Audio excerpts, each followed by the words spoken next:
Thank you, Mike. And good morning, ladies and gentlemen. So, before I start, I don't know whether or not just now some of you have been in the panel itself, in the morning session. I just want to get a sense, how many of you have done some sort of implementation with RFID? Just quick show of it. Well, quite a few. So then, this particular presentation, I'm going to go slightly deep into why you may have done it here. The same solution we will bring it elsewhere in the world. It may not necessarily work. And if it doesn't work, how could the world rely on what we call a common platform of passive RFID? Now, I'm going to focus largely on the Internet of Things in logistics. So pardon me, IoT is huge. It's a big spectrum. And I'm going to tailor it specifically into the capabilities when it comes to tracking items. We are always looking for a good set of technology that could be used cheap enough, easy to implement, feasible, onto an item level. And really, Ascent is a company that we formed a few years ago, and it's formed by a group of very passionate engineers from Lockheed Martin. We were formerly all from Lockheed Martin. We were doing a lot of track and trace for the Ministry of Defense. We were tracking cargoes into places like Iraq, Afghanistan. We know what's happening, in the war itself. So now, when we talk about a solution for an item, unlike, say, for instance, wearable gadgets that is on our hand, attended to by an individual, the sensors has got to, work with an item level. This could be a piece of item sitting in a warehouse for 8 months, 12 months, 2 years. What's going to happen to it? First of all, we need it to be low cost enough so that it can be used on every item. Next, if it requires a battery, the battery has got to be long life enough. Otherwise, it will not make sense. So I just want to kind of highlight the sort of technology that are being used.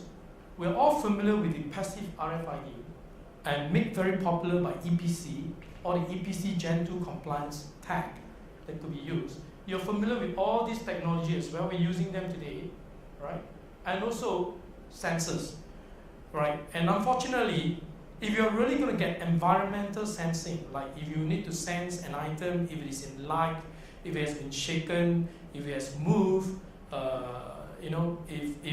if for temperature, humidity, shock sensing, we will need some form, of a PCB gadget that requires a microcontroller, that requires a battery, and at the right price point, and also that the battery will last long enough for it. So this put in context of the sort of technology that we use to track items. But let's take a look at where we are. The Internet of Things for Things actually started a long time back, in 1990, as some of the speakers have alluded to. And I'd like to borrow a quote from Mark Roberti, who is the RFID CEO and founder of RFID Journal. He said that, while RFID had penetrated in every single industry, it has yet to penetrate deep enough that it is already of a scale envisioned a decade back. And this statement cannot be more true. All right? Let's take Walmart as an example. Right? Grace asked that question earlier on about what happened to Walmart. Walmart started the whole RFID initiative in 2003. Right? And then in 2005, they started implementing it. But the program just fizzled out. In 2010, they said, let's bring it back again. This time when we bring back, they are now doing it very focused, primarily only for a certain particular trade lanes. Now, there must be something that is not going right. Otherwise, the big push for RFID, for passive RFID, for the Internet of Things at item level, this has been ongoing for years. Why haven't the world taken it by storm? It hasn't. So, I'd like to then look at it from a few perspectives. Is this perhaps a business case? Is there enough business case? Are people saying that it's too expensive, I can't afford it? But look, there are various things that tells us that, there's a demand for such technology. First of all, the competitions the ability to get information, get data ahead of your competitor is very important, right? Given all these capability that is built around analytics, will give you the added advantage. Plus, the world is outsourcing more and more, right? If you're a product owner, I can't believe you built the product from chipset all the way to becoming a gadget all by yourself. It never happened anymore today. And so maybe it's a technology problem. Perhaps passive RFID or RFID in itself has got some inherent issues that we haven't quite addressed. And whether or not, is there a possibility that there's such a network that exists in the world that allows something like a passive RFID to be read anywhere, anytime, in a global network context? Next thing we'll look at is passive RFID just all about telling me a signature? Are you telling me the data that I write on it, and besides telling me the unique, ID, so it is nothing but a glamorous barcode? Maybe they can do more. So we like to look into all these issues and all these problems. First, let's look at the supply chain itself. All right, and I'm borrowing all this code from McKinsey itself. Now, the world today is really not looking at company versus company, but supply chain versus supply chain. Because company A and company B could be going to the same OEM guy says, make me the same device. Now, it is really up to them, besides the sales and marketing capability itself, it's really up to them to control the supply chain such that they can sell it cheaper and make more money. So, it is indeed true that the competition today have taken it very seriously with how you manage the supply chain and get visibility.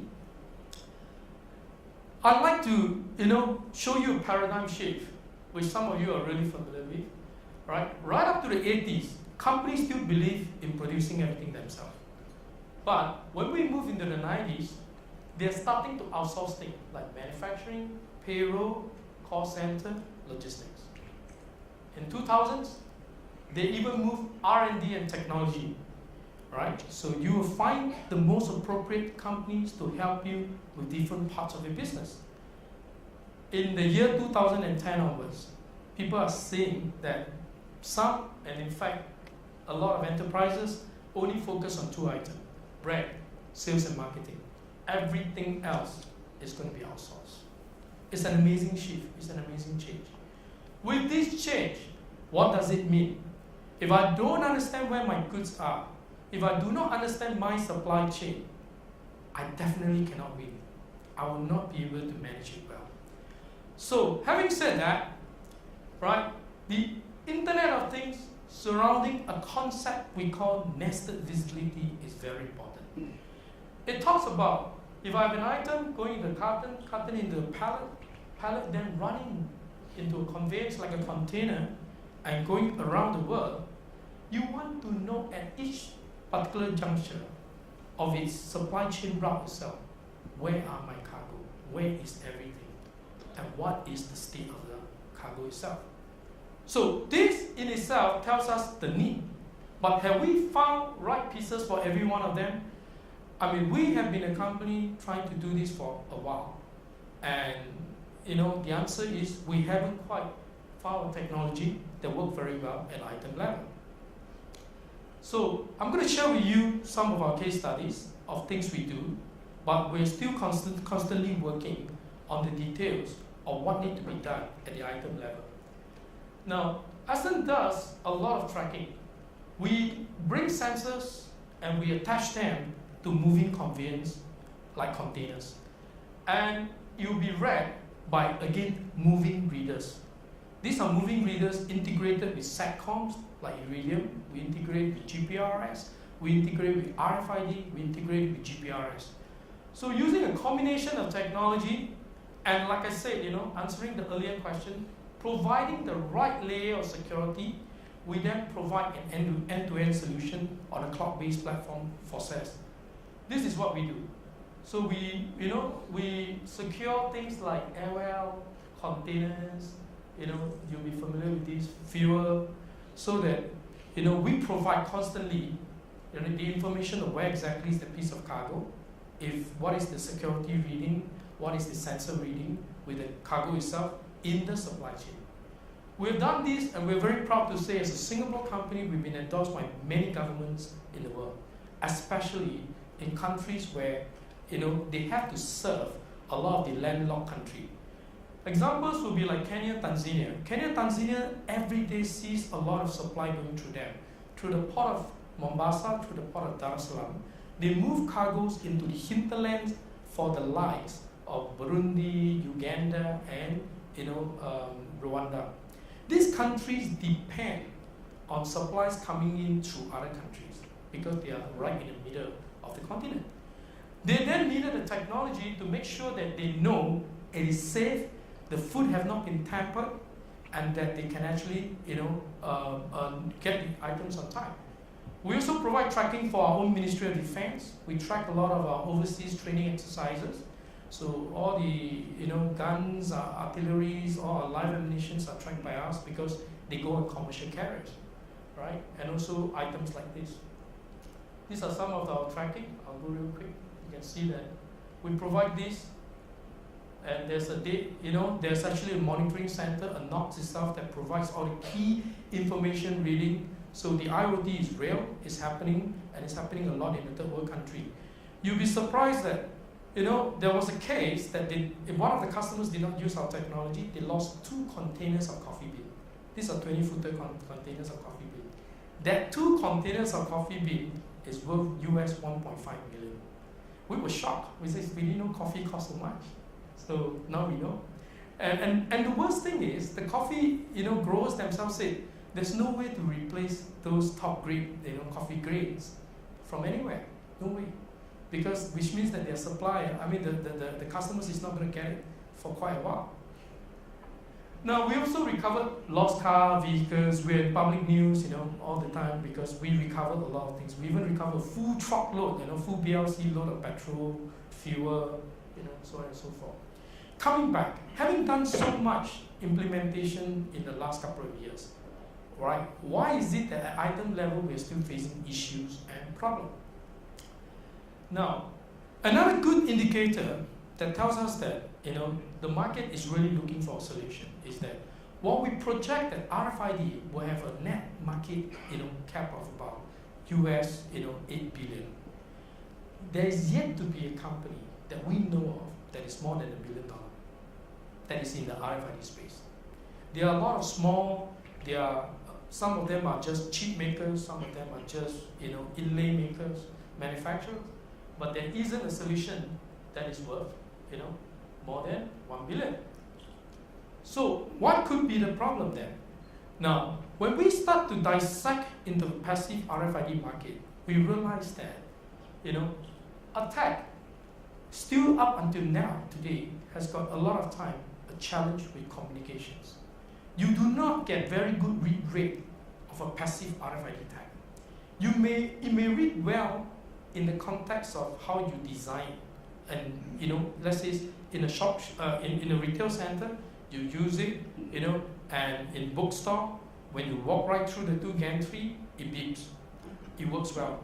You try and take the same book, try and bring it to the US, try and walk through the same sort of RFID readers, it will not beep. Why? A lot of time, RFID is very much, so-called,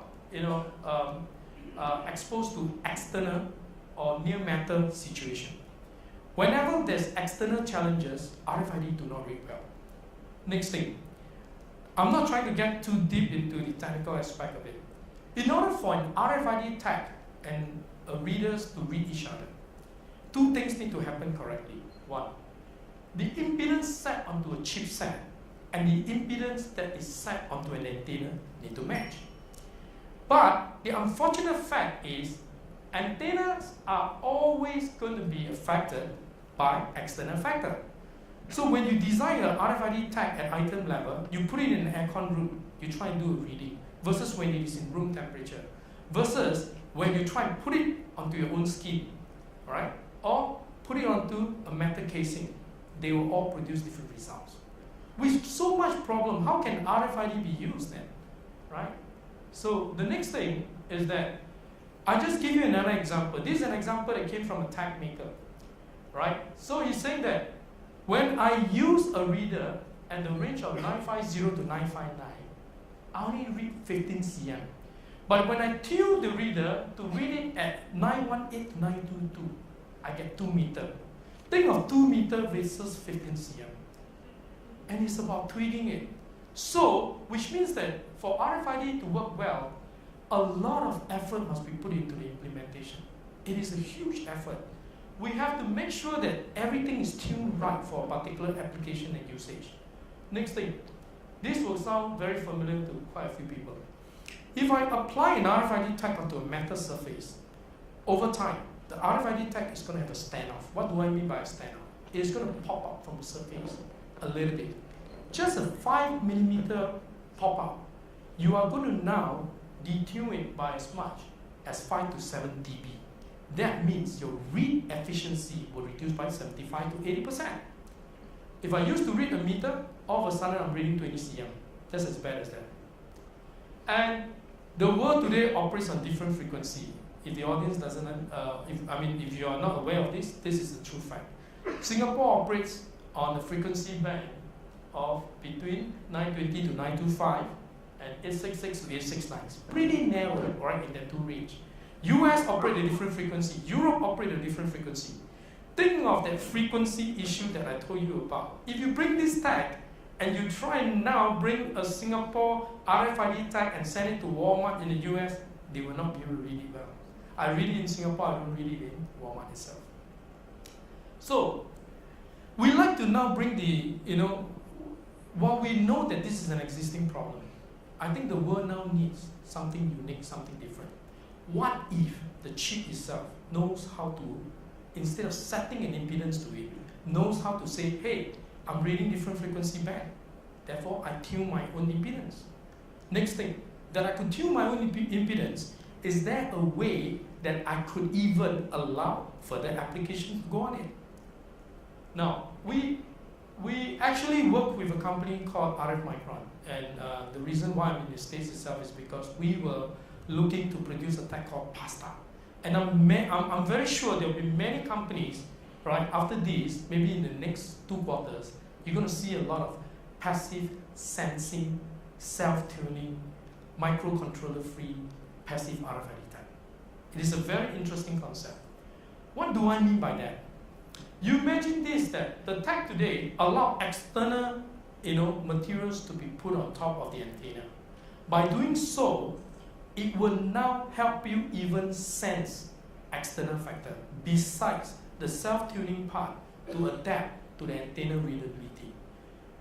It can sense for humidity, pressure, wet or dry, right? Proximity and temperature. Now, what does that opens up for us then? Huge. The opportunity is now very huge. Some of you may have read about a recent announcement about a professor doing printed circuit onto diapers.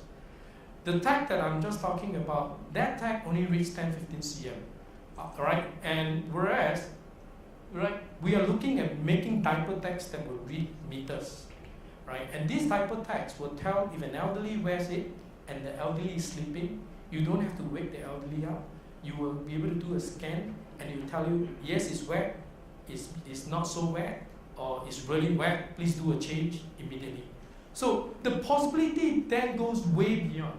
You could use it now to monitor for food safety, air safety, because we could put different materials on it, right, coated onto the tag. And because we have a 10-bit resolution, we can then interpret, what the external materials is sensing, right? So various things. And I will just cite you some example of the immediate, areas that we'll be using it for. The pulp and paper industry, for the longest time, been trying to look for a very good tracking technology, plus embedded into the bale. If you can tell me if this particular paper bale is wet on the inside, if moisture has gotten in there, it will create a lot of good for them, right? Now, I just want to stretch your imagination a bit on my last slide as I'm running out of time, right? So this is how the tag look like. Then we embed materials above it. This materials is going to now change impedance such that it can be used to interpret data. We just use 4 passive RFID tags, sandwiched between a wooden board and a glass. When you stand above this, by taking the readings from the 4 passive sensor, I know your weight. It's done, proven.